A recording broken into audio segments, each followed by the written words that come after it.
따라하시기 바랍니다. 예수 그리스도는 나를 위하여 십자가에서 죽으시고 다시 살아나신 나의 주님이시여 나의 구주십니다. 이 고백이 날마다 이루어지기를 주님의 이름으로 축복합니다.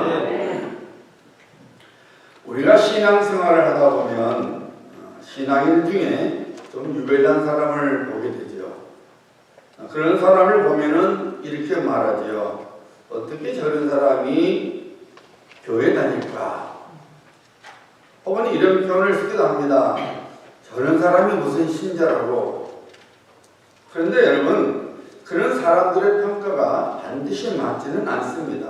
아니, 오히려 틀린 경우가 더 많습니다. 오늘 본문 말씀에 나오는 야곱을 사람의 눈으로 판단해 보면은 야곱은 도저히 하나님을 믿는 모습을 가진 사람은 아니었습니다. 그는 실수투성이요, 약점이 많은 사람이었습니다. 어떻게 생각하면은 야곱은 교회에서 절대로 환영받을 수 없는 그런 종류의 신자였습니다. 그런데 이런 우리들의 생각과는 달리 성경은 야곱을 전혀 다르게 평가를 내리고 있습니다. 하나님께서 야곱을 매우 대단하게 생각하시고 계십니다. 야곱은 창세기 25장에서부터 그 이름이 나타나서 49장까지 지속이 됩니다. 하나님으로부터 큰 사랑을 입은 자요 하나님의 친구라고 불렸던 아브라함은 창세기 11장에서 25장까지 15장에 걸쳐서 나오고 있지만은 우리 눈에는 허물투성이요, 뭐 저런 사람이 다 있어, 뭐 저런 신자가 다 있어 라고 평가되는 야곱은 25장에 걸쳐서 나타나고 있습니다. 우리는 이런 야곱의 인생을 바라보면 한 가지 분명한 것을 깨닫게 되죠. 그것은 하나님의 자녀는 하나님의 은혜 속에서 살고 있다는 것입니다. 우리 사람의 눈으로 보면은 야곱은 하나님의 복을 받을 자격이 전혀 없는 것처럼 보이지만은 실제로는 우리 모두의 관심을 끌 만큼 성경 인물 속에 주인공이 될 수 있었던 것은 오직 야곱을 향한 하나님의 은혜 때문이었습니다. 우리 눈에는 야곱이 미운 오리 새끼로 보이지만은 왜 하나님의 눈에는 야곱이 예쁜 백조로 보였을까요? 이는 한 가지 외에는 답변이 안 되죠. 하나님의 은혜 때문입니다. 야곱에게 임한 하나님의 은혜 때문입니다. 그래서 하나님의 눈에는 야곱이 예쁜 백조로 보이지는 거예요. 그런데 여러분, 놀라운 사실은 우리 모두가 다 미운 오리 새끼와 같다 그 말이에요.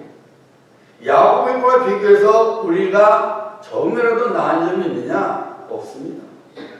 우리 자신을 잘 살펴보면은 우리도 야곱처럼 허물투성이요, 약점투성입니다. 좋지도 않은 우리 머리를 믿고 살아갑니다. 욕심으로 살아갑니다. 고집을 피우며 살아갑니다. 내 수단과 내 방법대로 살아갑니다. 우리 눈에 야곱만 미운 오리새끼처럼 보이는 게 아니라 우리 자신 역시, 우리가 한 사람 한 사람 역시 미운 오리새끼나 다를 바가 없습니다. 그런 까닭에 우리는 창세기에 나오는 야곱의 인생을 살펴보면은 위로를 받게 되는 겁니다. 야곱이 하나님의 은혜를 입었듯이 우리 역시 하나님의 은혜를 입을 수 있다는 가능성과 확실성이 보여지기 때문입니다. 야곱에게 은혜를 베푸신 하나님은 우리의 하나님이시고 우리의 하나님이시기 때문에 우리에게도 은혜를 부어 주십니다. 오늘 아침 오늘 본문 말씀을 가지고 하나님께서 하십니다. 하나님께서 하십니다라는 제목으로 말씀의 은혜를 나누고자 합니다. 우리가 하는 것이 아니라 하나님께서 하십니다. 그러면 하나님께서 무엇을 하신다는 겁니까? 오늘 본문 말씀을 통해서 그 답을 찾고자 합니다.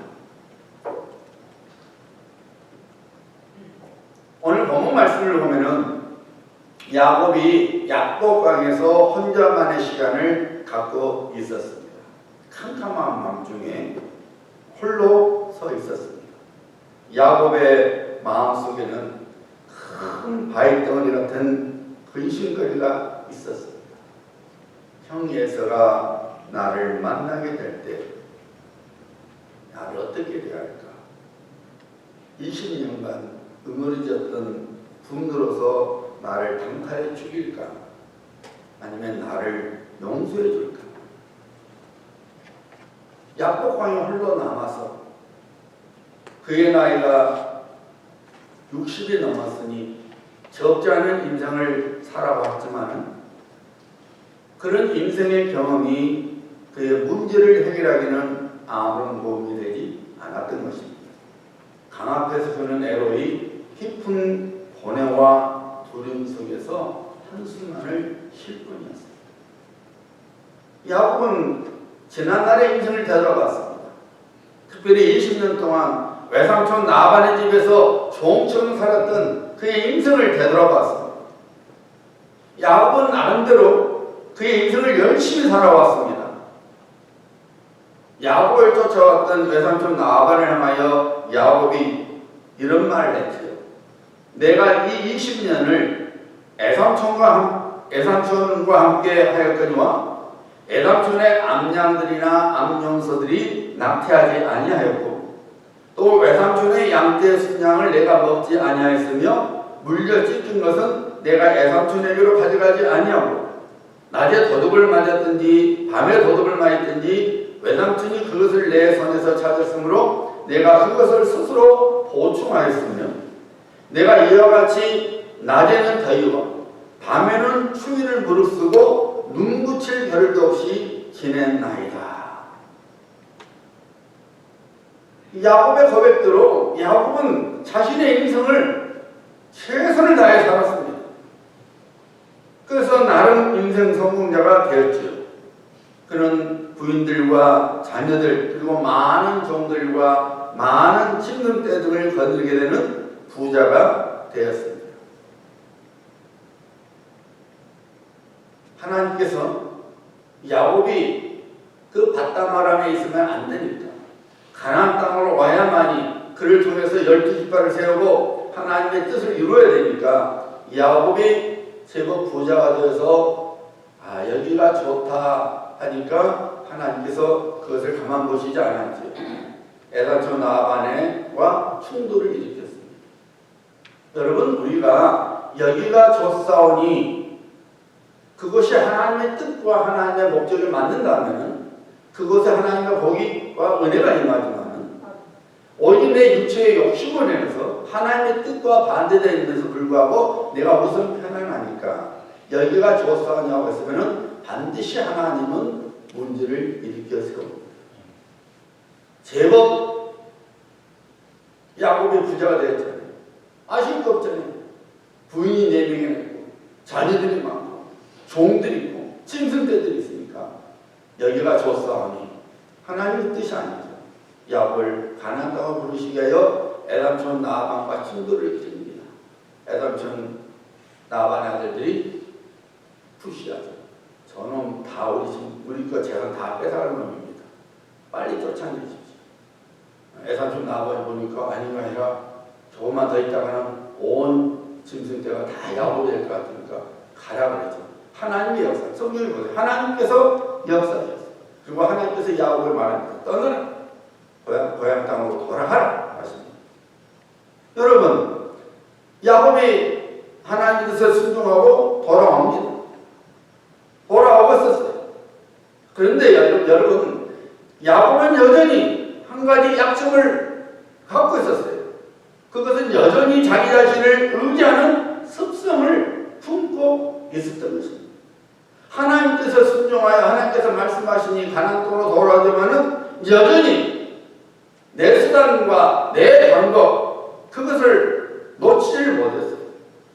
여러분 일찍이 야곱은 어머니 리브가를 통해서 그를 향한 하나님의 뜻과 섭리를 알았습니다. 할아버지 아브라함과 아버지 이삭에게 약속하신 하나님의 복이 자기를 통해서 이루어지게 되는 것을 알았습니다. 그는 하나님의 복을 찾아야 위해서 주고한 것으로 장자권을 형 에서로부터 빼앗았어요. 아버지 이삭을 속여서 아버지의 축복을 다 받아들였어요. 하나님의 섭리와 뜻을 알면서도 자기 수단과 방법을 쓴 거예요. 애삼촌 라반의 집에 살 때도 역시 야곱답게 살았습니다. 자기의 수단과 방법을 다 이용했어요. 그리고 야곱은 그렇게 하니까 내가 지금 이런 인생을 살고 있어. 물론 하나님께서 내게 은혜 주시고 복을 주셨지만은 그래도 내가 내 방법과 내 수단을 썼기에 오늘날에 야곱이 있는 거야 라고 생각했습니다. 그러니까 나중에 야반에게 자신있게 말하잖아요. 하나님이 내 고난과 내 수고를 보시고 물론 하나님이 내게 은혜 베푸셨는데 복을 주셨는데 내 삶의 수고가 있었다 이거예요. 여러분 야곱은 나름대로 성공했어요. 그리고 당당하게 제 고향집으로 돌아오고 있었습니다. 하지만 오랫동안 생각을 했던 염려와 근심이 그의 생각 속에 가득 차 있었죠. 형 에서를 만나게 되면 어떻게 될까? 20년 동안 그것이 떠나지 않았어요. 자기가 괜히 수단을 써서 하나님 바라보고 있으면 하나님께 다 알아서 하실 건데 자기 방법을 쓴 바람에 그것이 올무가 되었고 20년 동안 있는 거예요. 드디어 이제 맞닥뜨려야 되는 거예요. 더 이상 피할 수 길이 없는 겁니다. 어떻게 될까? 여전히 야곱은 머리를 씁니다. 종들을 시켜서 형을 먼저 만나게 하고 짐승떼를 보내주면 다 주인 것입니다. 그리고 말해라. 형 예수는 주인이고 우리 주인 야곱은 종입니다. 라고 전해가 했습니다. 자기 수단을 씁니다. 그러면 좀 형 예수가 누그러뜨려서 자기를 좀 봐줄 줄 알았던 거죠. 좋은 소식을 기다리고 있었는데 좋은 걸로부터 뜻밖의 소식을 듣죠. 형 예수가 400명을 데리고 오고 있다. 이거죠. 뭡니까? 죽이겠다고 하는 말입니다. 야곱이 그 지경에 대했을 때에 하나님께 기도를 드립니다. 그것이 오늘 본문 말씀 32장 9절로부터 12절의 기도가 나오는데 그 기도 내용 보면은 9절에 이렇게 나옵니다. 야곱이 또 이르되 내 조부 아브라함의 하나님 내 아버지 이삭의 하나님 여호와여. 나의 하나님 하지 않았어요. 내 조부의 아브라함 하나님 내 아버지 이삭의 하나님 여호와여. 하나님을 향한 그의 신앙 고백이 20년 전이나 20년 후에나 조금도 달라지지 않았어요. 베델에서 하나님께서 나타나셔서 그의 복을 선포해주고 그의 하나님이라는 걸 보여주셨음에도 불구하고 야곱은 20년이 지나면서 여전히 내 조부의 아브라함 하나님 내 아버지 이삭의 하나님이에요. 그가 받은 은혜는 하나님께서 아브라함과 이삭에게 약속하신 것 때문에 자기가 복을 받고 있다고 생각했던 겁니다. 나의 하나님이라는 관계가 아니라 할아버지 아브라함의 하나님, 아버지 이삭의 하나님과의 관계 속에서 하나님을 바라봤습니다. 그래서 하나님을 믿는다고 하면서도 여전히 자신의 수단과 자기의 방법을 내세웠던 거예요. 어쨌거나 20년간 애삼촌 라반의 집에 살면서 그 수단과 방법이 통했거든요. 야곱은 생각했을지도 모르죠. 내가 교활한 애삼촌 라반도 이겼는데 힘만 쓸 줄 알지 미련한 형 6쯤이야 뭐 신중 먹겠지. 하지만 막상 형 예수가 사병을 거느리고 자기가 오고 있다는 그 소식에는 마음이 무너지고 말았던 것이죠. 어떻습니까 여러분? 이런 야곱을 통해서 우리 자신을 보고 있지 않습니까? 우리들이 하나님을 믿는다고 하면서도 우리는 우리의 수단과 방법을 놓치지 않습니다. 하나님의 말씀을 믿는 믿음으로 살아가는 것이 아니라 여전히 우리 인생 경험과 판단으로 살아갑니다. 두려움과 근심과 걱정 때문에 하나님을 찾으면서도 그 하나님께서 나의 하나님이심을 깨닫지 못한 채 여전히 우리 손, 우리 방법으로 인생을 살아갑니다. 여러분 분명히 아셔야 합니다. 이런 신앙으로는 우리 인생 문제를 절대로 해결하지 못합니다. 아니, 해결되지 않습니다. 우리는 하나님께 대한 바른 신앙 고백을 갖고 있어야 할 뿐만 아니라 그 신앙 고백으로 살아가지 않으면 안 됩니다. 하나님께서는 아무개 하나님이 아니라 나의 하나님이십니다. 나를 지극히 사랑하셔서 독생자 예수 그리스도를 십자가 위에서 대수의 죽음을 하게 하시기까지 하신 나의 하나님, 보혜사 성령님을 보내셔서 광야 같은 인생길에서 승리할 수 있도록 힘을 공급해 주시는 나의 하나님이십니다. 바로 나의 하나님께서 오직 그의 은혜와 긍휼하심 속에서 나를 위해 그의 구원을 이루어 하십니다. 내가 내 인생을 세우는 것이 아니라 나의 하나님께서 세우십니다. 내가 복을 만드는 것이 아니라 나의 하나님께서 내가 복을 받도록 나의 인생 속에서 역사하시는 겁니다. 야곱은 모든 식구들과 짐승떼들을 강을 건너간 후에 홀라 남았습니다. 여전히 그의 마음은 싸우고 있었습니다. 하나님을 믿는다면서도 자기 방법을 붙들고 있었습니다. 이런 야곱에게 하나님께서 찾아오십니다. 24절에 나오죠. 야곱은 홀로 남았더니 어떤 사람이 날이 새도록 야곱과 씨름하다가 이렇게 기록 증가하고 있죠. 그 문장에서 주어가 누굽니까? 어떤 사람이 하나님께서 주관하셨답니다. 야곱이 어쩔 바 모르겠을 때에 하나님을 믿는다고 하면서도 자기 방법 때문에 어쩔 줄 모르겠을 때에 하나님께서 찾아와 주셨어요. 나중에 야곱이 그 어떤 사람이 하나님이었다고 고백하고 있죠. 그리고 호세아서 12장 3절에 보면 야곱이 하나님과 힘을 들였다고 말하고 있습니다. 그래서 야곱을 찾아온 그날 밤에 야곱을 찾아오신 분은 하나님이에요. 인간의 몸으로 오신 예수 그리스도라고 보통 신학자들 말하고 있습니다. 하나님이십니다. 구약의 아브라함을 찾아온 하나님, 제2의 성자 예수 그리스도 하나님이십니다. 여러분, 오늘 말씀 보면 참 재밌는 말씀이 나오죠. 어떤 사람이 하나님이 야곱을 찾아왔어요. 그리고 야곱과 시험을 합니다. 막 붙어요. 논쟁이 붙었어요. 근데 오늘 말씀 보세요, 여러분. 20월 자기가 야곱을 이기지 못한 걸 보고 여러분 어떻게 하나님이 인간을 못 이기겠어요? 근데 오늘 말씀 보면은 하나님이 야곱을 이기지 못한 걸 보고 뭐냐면 여러분 지금 하나님과 씨름을 하는데 하나님과 투쟁 논쟁을 하는데 여전히 야곱이 자기의 수단과 방법을 내세우는 거예요. 여러분 어린아이들이 엄마에게 자기 고집을 자기 뜻을 관철할 때 어떻게 합니까? 막 말도 안 되는 고집을 피웁니다. 막 자기 주장합니다. 그러면은 엄마가 어떨 땐 져줘요. 져지잖아요. 자기 쪽을 내세우면 외항도는 멱도 가끔 그러더라고. 맞게 가면 원하는 게 있으면 막 카드 앞에서 막 발을 이러면서 막 물어대더라고. 그러면 어쩔 수 없이 사죠.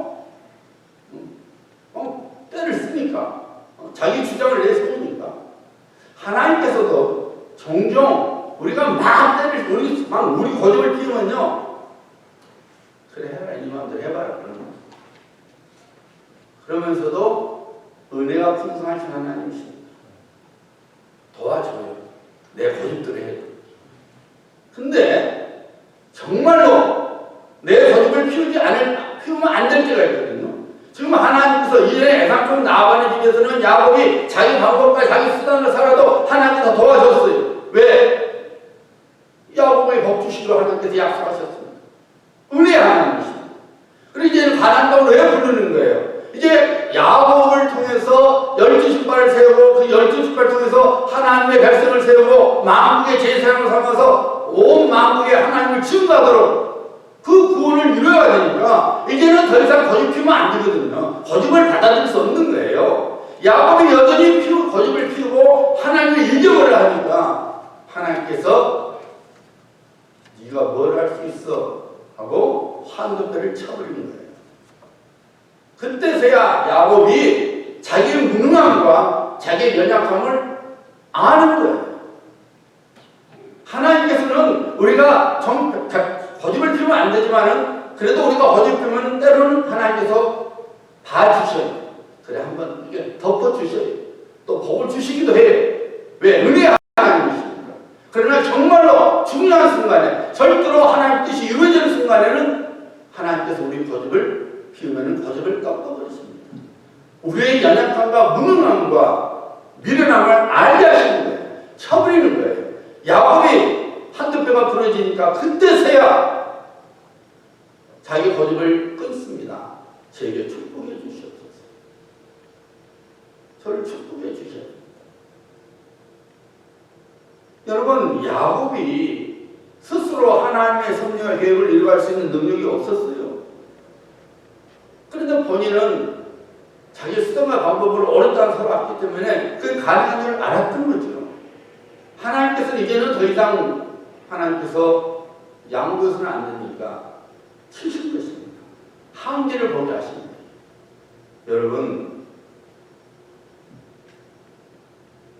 우리가 하나님을 온전히 의지해야지. 하나님을 믿는다고 하면서도 우리의 고집과 우리의 방법으로 살아가면은 종종 하나님은 넘어가시지만 정말로 이제는 하나님의 구원의 도구로서 은혜의 도구로서 복의 도구로서 쓰임을 받아야 되고 나를 하나님의 자녀로 부르신 하나님의 뜻이 이루어져야 되는 때가 되면 하나님은 우리의 고집과 우리의 방법을 꺾으십니다. 왜냐하면 하나님께서는 분명한 사실을 깨닫기를 원하는 거예요. 우리가 우리 인생을 세우는 것이 아니라 하나님께서 세우신다는 것을 알게 하시기를 원하십니다. 우리가 구원을 가져오는 것이 아니라 하나님께서 구원을 가져다 주신다는 걸 알기를 원하십니다. 야곱이 이전에는 자기 중심, 자기 수단으로 살아왔지만 하나님께서 그의 헌납들을 치시니 야곱은 다리를 절여야만 했습니다. 그는 육체의 가시를 안고 살아가야만 했습니다. 야곱은 그 후로 그의 아픈 다리를 보면서 자신의 연약함을 인정하고 하나님을 의지할 수밖에 없게 되는 것입니다. 여러분, 하나님께서는 우리들이 인생의 어려움 등을 통해서 우리의 연약함과 무능함을 깨닫도록 하십니다. 우리가 우리 인생을 세우는 것이 아니라 하나님께서 세워나가시고 계심을 깨달을 수 있도록 우리가 살아가기를 하나님은 원하십니다.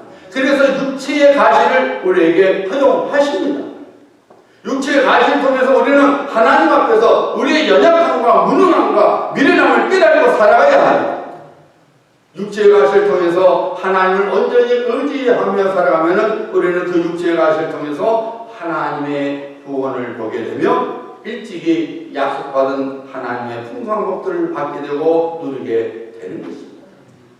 야곱이 비록 한두 뼈가 부러졌지만 온전히 하나님을 붙음으로 인하여 하나님께서 계획하셔서 형 예수의 마음을 돌이키고 감격에 성공하게 만들어주시지 않았습니까?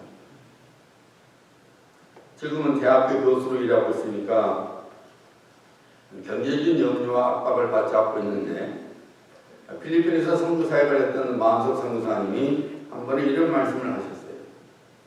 선교지에서 사역을 할 때마다 항상 염려해야만 했던 것 중에 하나는 경제적인 문제였다고 합니다. 선교비가 지속적으로 공급되어야 하는데 그렇게 되지 못하고 들쑥날쑥했다는 것이죠.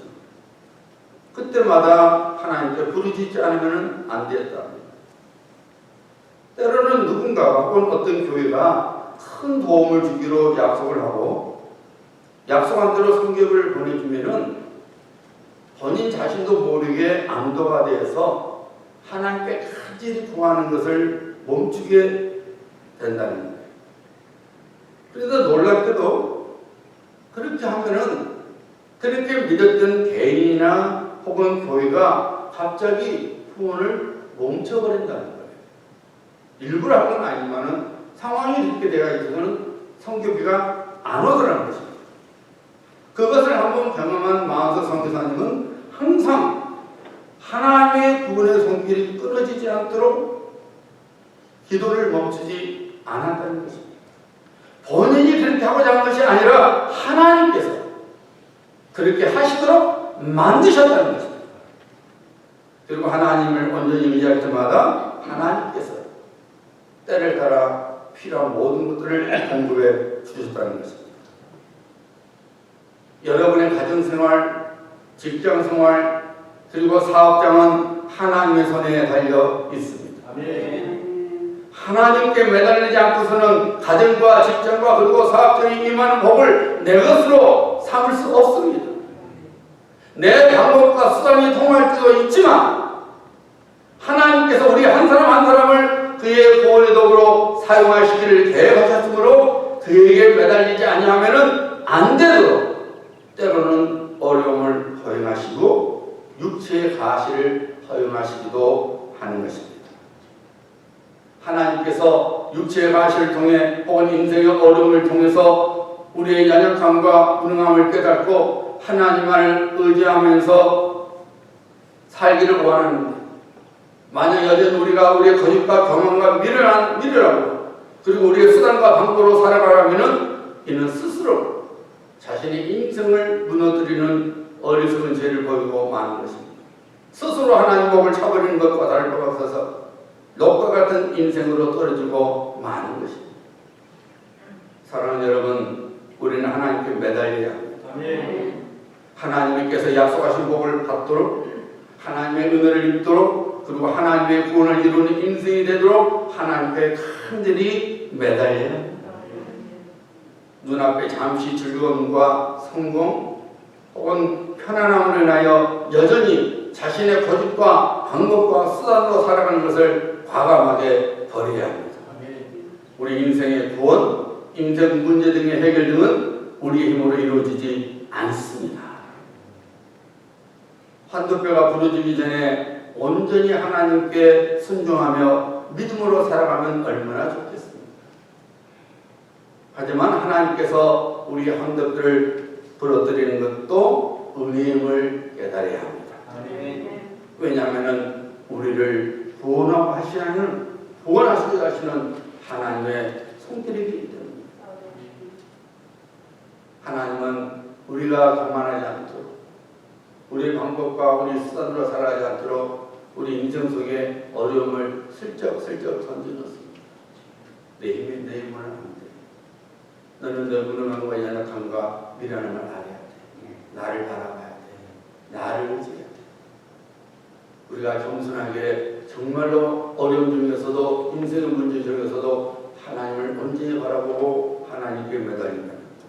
하나님께서 야곱에게 은혜를 주셔도 인생의 문제를 해결해 주신 것처럼 우리에게 은혜를 주시고 우리의 인생의 문제를 해결해 주시는 것입니다. 아멘. 그러므로 여러분, 우리는 우리 방법과 우리 수단을 버려야 합니다. 오직 하나님께 소망을 두고 그의 전능하심과 긍휼하심을 믿고 하나님께 순종하며 살아가야 합니다. 아멘. 잊지 마시길 바랍니다. 우리가 하는 것이 아니라 하나님께서 하십니다. 아멘. 이 믿음으로 날마다 살아가셔서 하나님의 뜻과 구원을 이루어가는 복된 인생을 살아가시는 성도님들 시기를 우리 주 예수 그리스도 이름으로 축복합니다. 아멘.